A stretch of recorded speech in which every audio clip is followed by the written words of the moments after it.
So hello guys, welcome back to my YouTube channel. In this video, I am going to tell you a 5-month master strategy to clear UPSC pre. Like it's a topper strategy also. I have taken points from their interview, from the newspaper, like from their articles as well. और आपको मैं कुछ अपने personal experience भी personal opinions भी share करने वाली हूँ इस वीडियो में. Like there is a huge difference between a mindset of a topper and a average student. उसी की वजह से वो topper होता है और एक average student average होता है. बस फर्क है स्ट्रेटेजी का, माइंड गेम का. तो फिर स्ट्रेटेजीज में अगर बात करी जाए, जो सबसे पहली चीज़ आपने ध्यान रखनी है अभी से, बी पेशेंट. अब आपके पास सिर्फ 5 महीना बचा है और आपने गलती से भी जो है ना 5 महीना नहीं लेके चलना है इसे. मैं आपको समझाती हूँ क्यों. अगर आपका जैसे इस बार 2025 का पेपर हमारा 25 मई को है, आपको इसको 25 अप्रैल 2025 लेके चलना है. मतलब आपको 1 महीना पहले अपना सिलेबस, अपना रिवीजन सब कुछ खत्म करके व्रैप अप कर देना है. उसके बाद आपको इस 1 महीने में सिर्फ मॉक देना है. आप रिवीजन भी कीजिए बट मॉक भी दीजिए, क्योंकि मॉक ही आपकी स्पीड, आपकी एक्यूरेसी सब कुछ इंप्रूव करने में आपकी हेल्प करता है. ये नहीं कि 25 मई को पेपर है तो 24 मई की शाम को जाके सिलेबस खत्म करने बैठ गए, चलो ज़्यादा से ज़्यादा हम लोग 20 मई को सिलेबस खत्म कर लेंगे. ये नहीं होना चाहिए. 5 मंथ आपको बहुत रिग्रेस प्रिपरेशन की ज़रूरत है, बहुत ही ज़्यादा.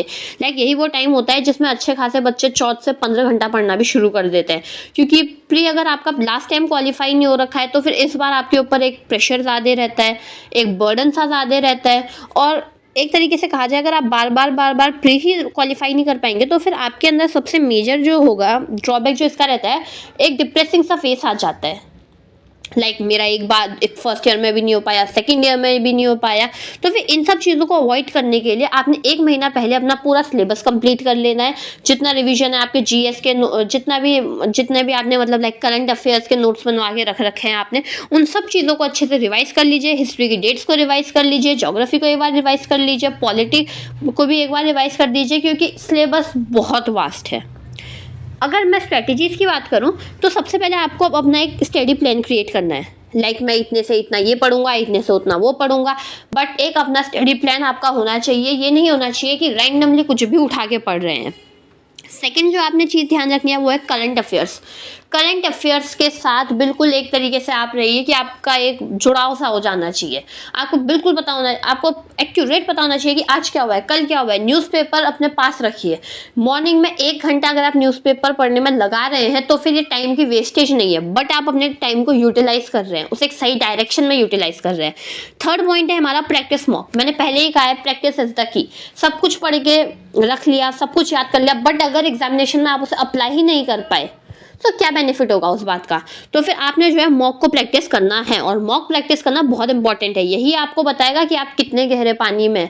बंद कमरे के अंदर सब अच्छे से ही पढ़ते हैं, बट जैसे ही बाहर निकलो तो पता चलता है दुनिया ने हमसे भी ज़्यादा मेहनत करी है. फोर्थ पॉइंट है आपका रिवाइज और रिफ्लेक्ट. वही बात है भाई, रिवाइज करो, रिवीजन रिवीजन रिवीजन. बिकॉज ये ऐसे ह्यूमैनिटीज़ के सब्जेक्ट ऐसे होते हैं, आपको रिवाइज करते रहना पड़ेगा. ये मैथ्स नहीं है जो आपने प्रैक्टिस कर ली हो जाएगा. रिवीजन करो. इंग्लिश इंडिया में कब आए से लेकर, महात्मा गांधी से लेकर, एंशियंट हिस्ट्री से लेकर, इकोनॉमिक्स से लेकर सब कुछ आपने कवर करना है.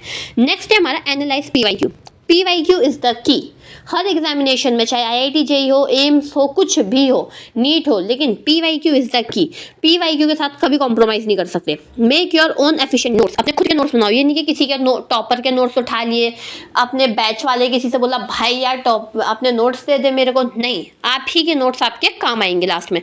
नेक्स्ट है रीड एनसीईआरटी. हर किसी ने कहा होगा, मैं फिर रिपीट कर रही हूँ, एनसीईआरटी के साथ भाई गलती से भी कॉम्प्रोमाइज मत कर देना.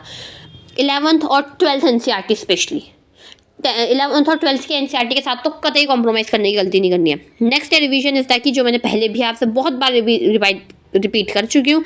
नेक्स्ट है रिलैक्स एंड मेडिटेट. ये नहीं कि 5 महीना करते रहे, 5 महीने में जो बेचारे 40-50 कुछ 20-30 नंबर बढ़ते नहीं बढ़ते, वो टेंशन खा गया, ब्लड प्रेशर हाई हो गया.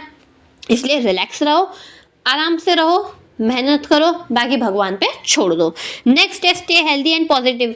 ये नहीं कि बिल्कुल खाने में छोले भटूरे खाए जा रहे हैं, भारी भारी सब कुछ खाया जा रहा है, ऐसा नहीं है. लाइट खाना खाइए, अपनी बॉडी को लाइट रखिए और हेल्दी रहने की कोशिश करिए. ये नहीं कि पेपर से पहले ब्लड प्रेशर बढ़ रहा है, किसी को कुछ और प्रॉब्लम हो रही है. अपने आप को ये 5 महीना आपने बहुत संभाल के रखना है. So best wishes from my side. मेरी तरफ से आप सभी को है बेस्ट विशेस। आप उम्मीद करती हूँ कि आपका ये वाला अटेम्प्ट अच्छा जाए। और इस चैनल में मैंने जो है मैराथन सीरीज़ भी स्टार्ट करी है हिस्ट्री के लिए। अभी मैं वीडियोस अपलोड करूँगी उसमें। धीरे धीरे मैं पॉलिटी, इकोनॉमिक्स, ज्योग्राफी की तरफ भी मूव ऑन करूँगी। So I am expecting all of you guys to please do like, share and subscribe to my channel. Thank you so much. Best wishes from my side. May God